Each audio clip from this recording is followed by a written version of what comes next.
एक गांव में एक गरीब किसान रहता था।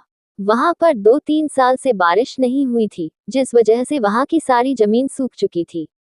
किसान बहुत दुखी था, क्योंकि वो अपने जमीन के ऊपर कोई फसल नहीं उगा पा रहा था। सर्दी का मौसम था। आज किसान पेड़ के नीचे आराम कर रहा था। तभी उसे वहां एक सांप नजर आया। वह सांप अपना फन फैलाए हुए बैठा हुआ था। किसान के मन में एक बात आई, अकाल के समय में मेरी तरह खाना ढूंढने में परेशानी होगी।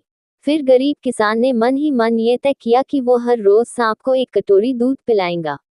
अगले ही दिन किसान एक कटोरी में दूध ले आया और सांप के बिल के पास रखकर कहने लगा, हे नागराज, आपको मेरा प्रणाम। मैंने कभी ध्यान नहीं दिया कि आप भी यही रहते हैं। सूखे की वजह से मैं तो परेशान हूँ और मुझे लगता है आपको भी परेशानी हो रही होगी, इसलिए अब से मैं रोज आपको एक कटोरी दूध पिलाया करूंगा। ये बोलकर किसान ने वो कटोरी वही छोड़ दी और वहां से चला। अगले दिन सुबह जब वो कटोरी लेने वापस आया तो उसने देखा कि कटोरी में कुछ चमक रहा है।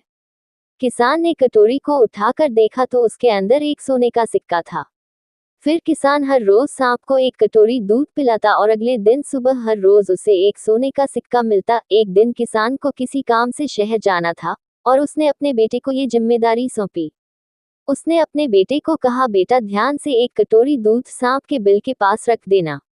किसान के बेटे ने अपने पिता के कहे अनुसार एक कटोरी दूध सांप के बिल के पास रख दी। अगली सुबह उसे भी सोने का सिक्का मिला। उसके बेटे ने सोचा कि यह सांप तो बड़ा कंजूस है, जरूर उसके पास बहुत सारे सोने के सिक्के होंगे, लेकिन ये तो हर रोज बस एक ही सिक्का देता है। अगर मैं इसे मार दूं तो मैं इसके सारे सोने के सिक्के ले सकता हूँ। अगली शाम जब लड़का दूध देने के लिए गया तो उसने सांप को देखते ही उस पर छड़ी से वार किया, मगर सांप भी सतर्क था। उसे छड़ी तो लगी पर उसने किसान के बेटे को भी डंस लिया। सांप का विष बहुत ही जहरीला था। देखते ही देखते किसान के बेटे की मौत हो गई और जख्मी सांप अपने बिल में वापस चला गया।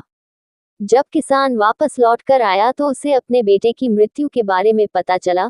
साथ ही वह बहुत दुखी और क्रोधित होकर सांप के बिल के पास उसे मारने पहुंचा।